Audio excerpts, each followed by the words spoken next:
So we got getting Joey's motor put together.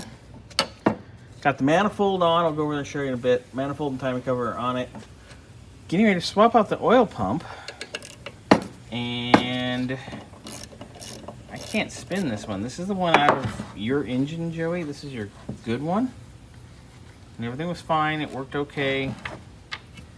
But, oh, that's not good.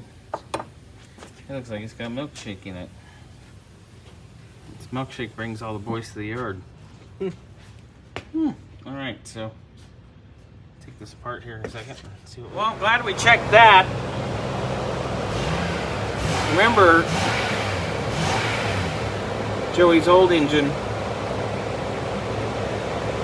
was coming apart because the cam was walking. This pump definitely took a beating.